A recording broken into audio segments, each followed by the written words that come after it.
Good evening. Welcome to Divine Speech in African Traditionalism. I am your host, Augustine Ayinbisa Ayala. Before I do anything, I want to say a prayer. I rise before my father and my mother.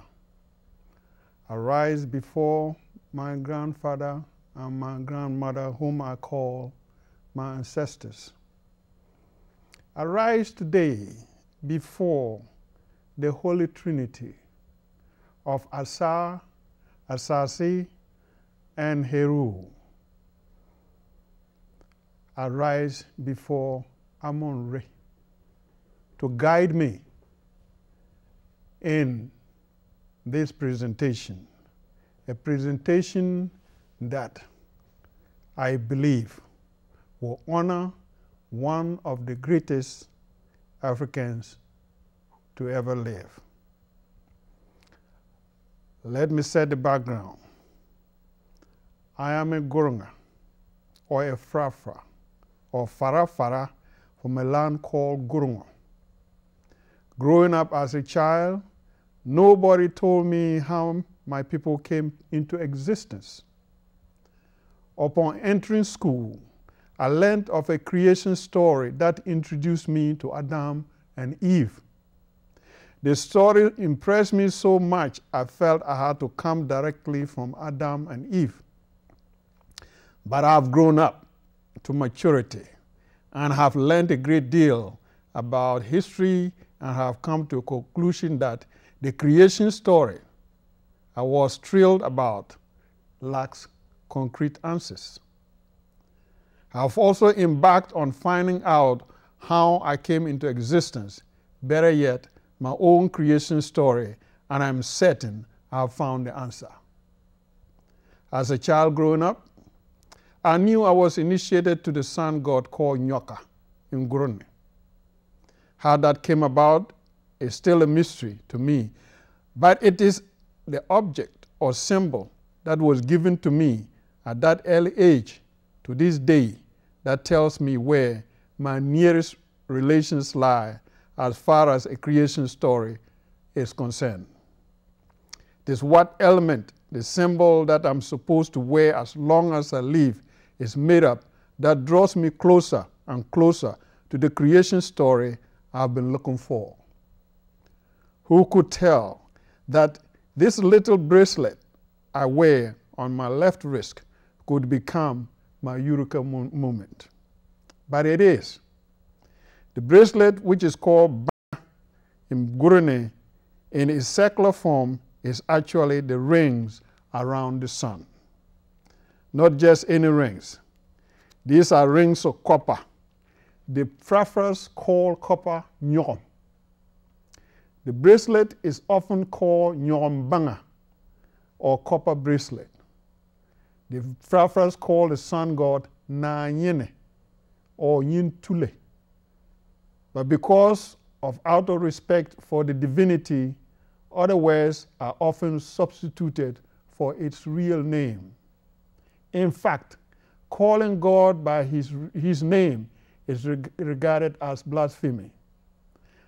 That is the main reason why sometimes Nawene is referred to as Nyene for short.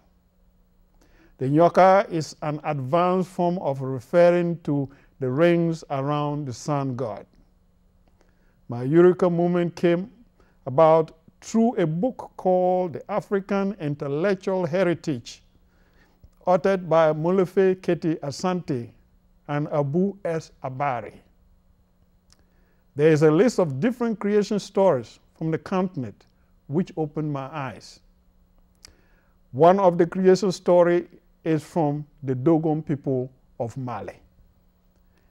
The Dogon creation story speaks of the rings around the sun made of red copper.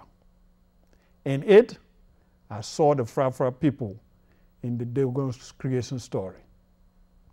The Frafra people of Ghana and Burkina Faso and the Dogon people of Mali share vast similarities than differences, even though we are thousands of miles apart. The architecture for constructing buildings is almost identical.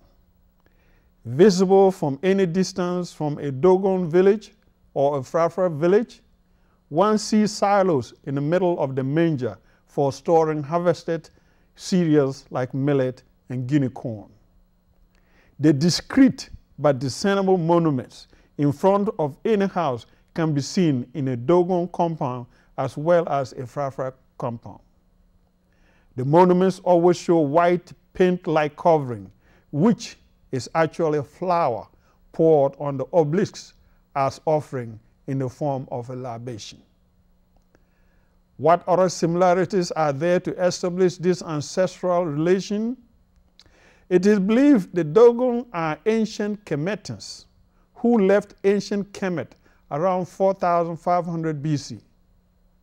Could this group include the Frafra people of modern Ghana and Burkina Faso? It is not easy to prove that this is the case, but we can start with names of things, places, and belief systems.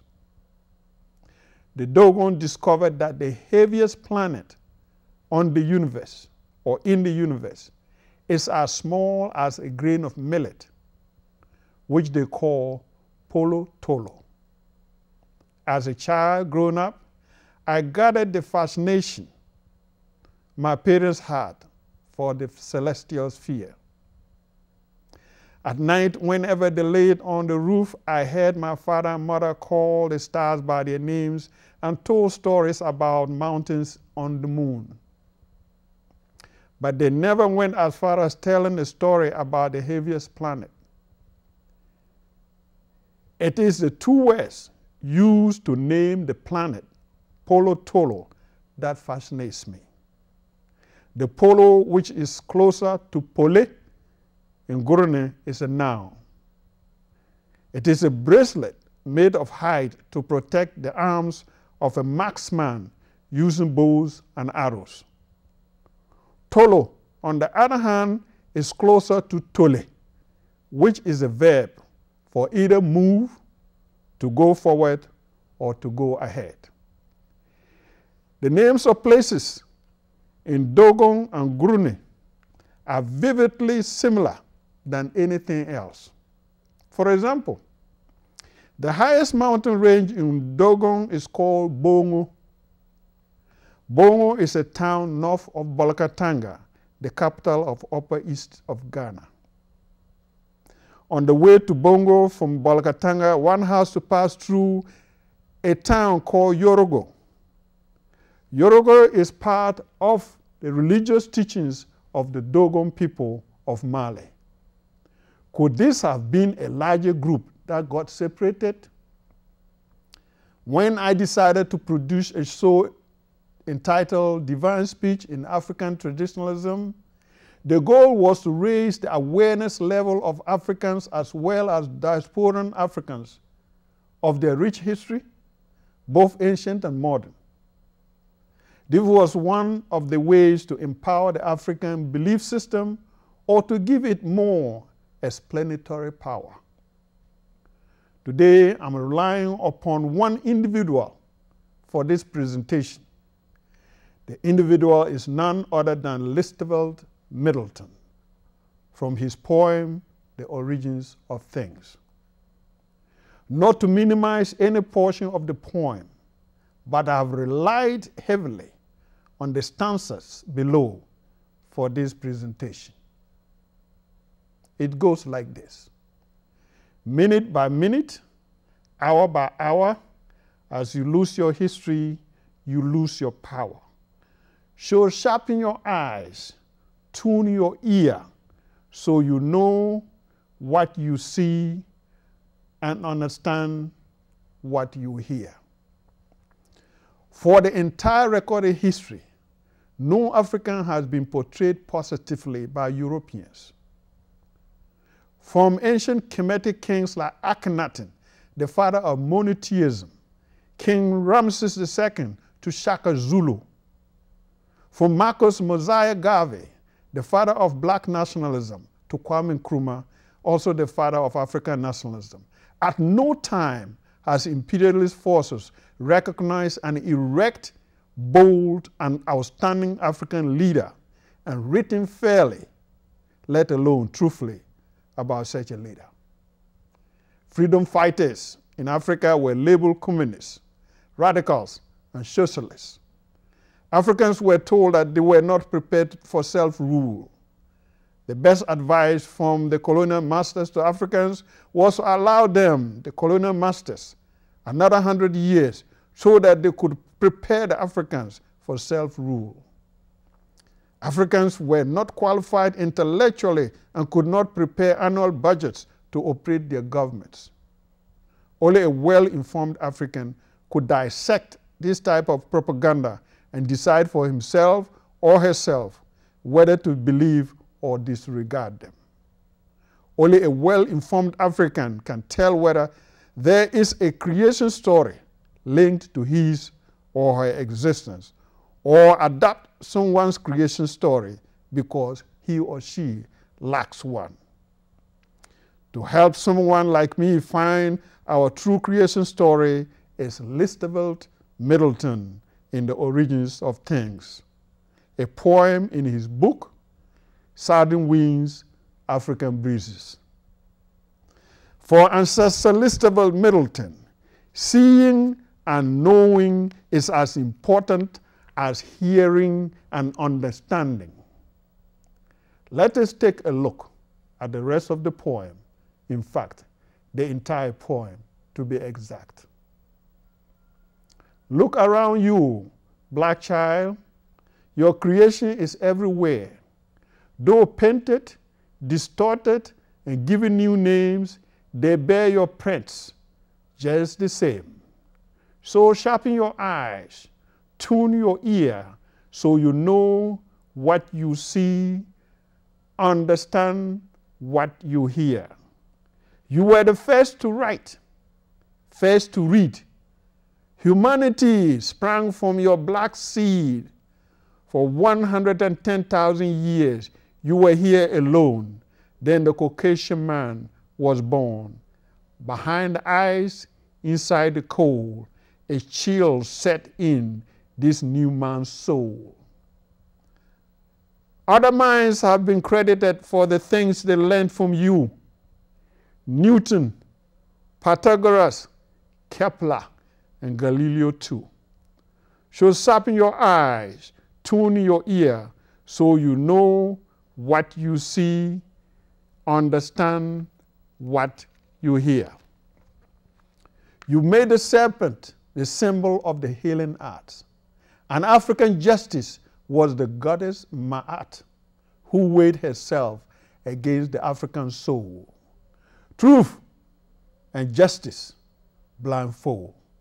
The George Washington Monument is yours too, a copy of the Egyptian Tekeno, a symbol of the black man's powers of creation, the black man's penis in divine procreation. The king of southern Egypt wore the white crown. Keep listening and you will catch your mouth when you learn that the central government in Egypt was known as the White House. Sharpen your eyes, tune your ear, so you know what you see, understand what you hear.